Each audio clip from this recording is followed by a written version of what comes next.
I don't get why we need a pride, the gay kid said to me. It's just a party with your mates in public company. She felt an obligation to show her condemnation, a justification, or was it provocation? We've already got equality, so now you're showing off, you see. Screw your lack of chastity, your public non-conformity. She attacked my identity with an air of animosity. I don't thrust my sex life in your face. The way you do's a pure disgrace. You say you want equality, but label everyone you see. It's just a crap decision because it causes more division. There's missing the point, and there's missing the point. It's fair to say she's missing the point.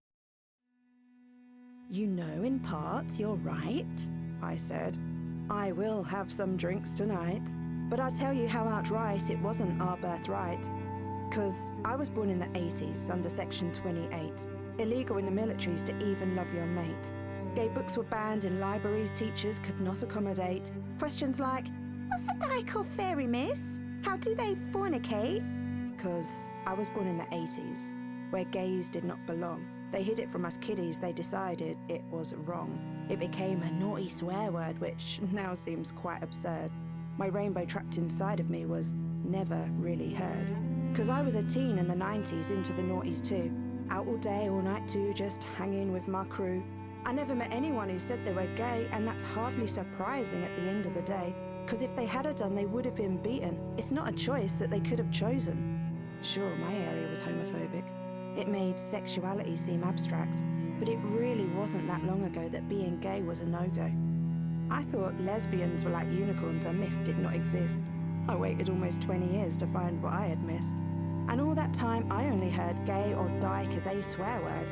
Other labels non-existent, at least with that they were consistent. It never used to be like this if you look at history. The Greeks and Romans, others too, can teach a thing or two.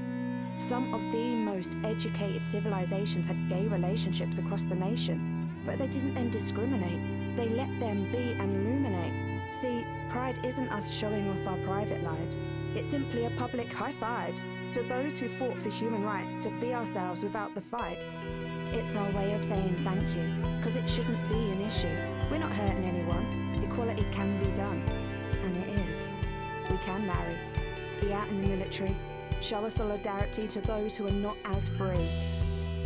I am an individual, most definitely I'm sexual. My image is contextual, labels not contractual. But when I was forming my identity, none of them were there for me. So now I like to celebrate this very basic human right. Because all of that is nothing when you look around the world. You see their hate and suffering, it really can dumbfound. Pride is to simply celebrate a way of life without the hate. I don't want to glorify the hatred. We all know it is there.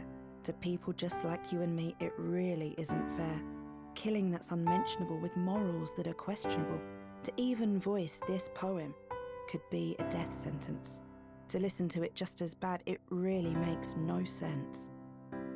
But campaigners of LGBTQIA have really fought off their hide, so now you question and say, why do you bother with the pride?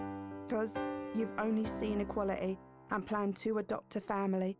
You were out at school, now out at works, at the gym, social networks, and every year we make a fuss, say, let's go march or float a bus. You think it's really evident we're being really decadent. I like that. I really do. It means we've changed a thing or two.